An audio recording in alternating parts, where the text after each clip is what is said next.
katangiang nagata. Sa palagay mo po, ano ang mga katangiang dapat at hindi dapat taglayin ng ititinutong guro? Unahin natin yung mga dapat taglayin siguro ng isang guro. Personal, ako bilang isang guro, maaaring unang dapat taglayin ay yung passion sa pagtuturo. Diba?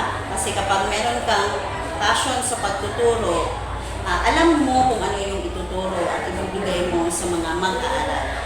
Tipong hindi ka tatamarin sa paghahanda ng iyong klase, di ba? Aktibo mo magagawa yung diskusyon sa bawat klase. Pangalawa siguro, dapat andun yung malaking puso o pagmamahal para sa mga bata. Di ba? Kasi hindi lang basta itinuturo sa larangan ng akademiko, kundi andun din dapat makuha mo yung atensyon ng mga mag-aaral na makinig sa'yo. Diba? Kasi ramdam nila na hindi lang academic, kundi andun yung pagmamahal mo sa kanila bilang isang estudyante. Diba? So, yung passion, andun yung pagmamahal. Tapos, maaari din ipasok natin sa mga katangian yung pagiging malikhain. Diba? Sa larangan ng pagtuturo. Kasi sa pagiging malikhain sa pagtuturo, nakukuha mo yung atensyon ng mga mag-aaral. Tapos, yung karunungan na pwede nilang makuha is mas magiging madali at epektibo. Diba? So, andun din ang paggalang siguro. Paggalang para sa kung ano ang nararapat para sa mag-aaral. Hindi lang basta kasi kung ikaw yung guro, ikaw yung nasusunod at ikaw yung laging tama. So, dapat isipin din natin na ang mga mag-aaral ay meron din kanyang karapatan. Okay. Tapos, maaari din sa maging kwalifikasyon ng isang guro, siguro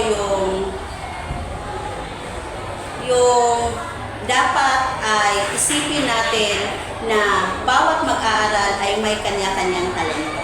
Diba? So, sa isang section, maaaring sila ay homogeneous, pawang matatalino. Meron naman sa iba, halimbawa, kung nasa regular program siya, ibig sabihin, nakadepende kung anong strategy ang pwede mong ibigay.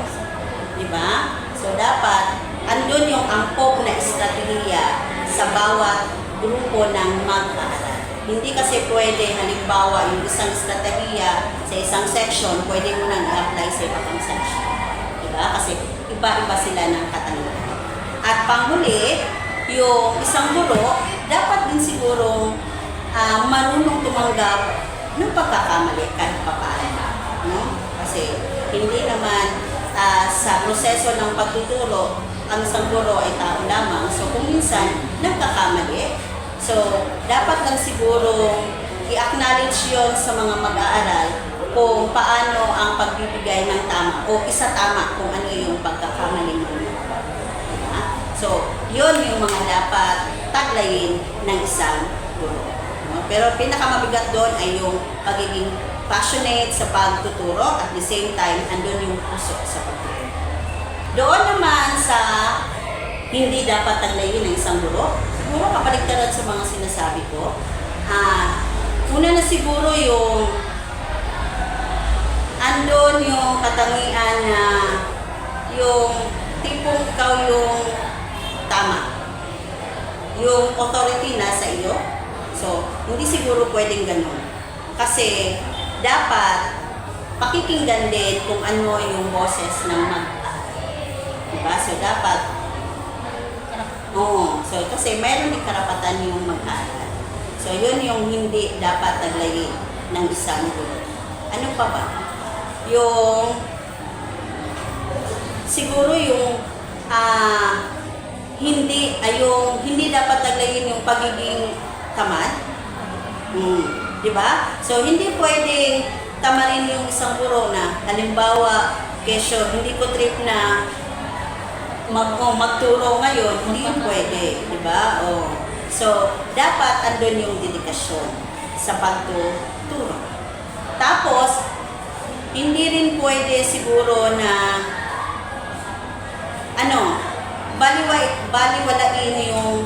bawas din. Kasi dapat maging time conscious yung guro. Di ba? Kasi lagi natin isa-isip sa pagtuturo, merong particular na oras na tatakbuhin yung klase. Di ba? Kasi time-bounded tayo. Hindi taglayin ng isang guro yung hindi malikain. Oo. Kasi sa pagtuturo, tulad ng nasabi ko kanina, malaking factor sa pagtuturo na kailangan pasukan mo ng pagiging malikhain, lalong-lalo na sa panahon ngayon, halimbawa yung paggamit ng TV screen, di ba? Paggamit ngayon ng gadget para mas maging aktibo at epektibo yung pagtuturo. Di ba? Yung learning andon, lalong-lalo na sa makabagong panahon. So, dapat hindi maging yung tinatawag nating tap-tap system na lang palagi. No? So, yun yung dapat din i-considera ng isang guro. So, para sa akin, yun yung mga dapat at hindi dapat taglayin ng isang guro. Maraming salamat. Maraming salamat din, Riquez.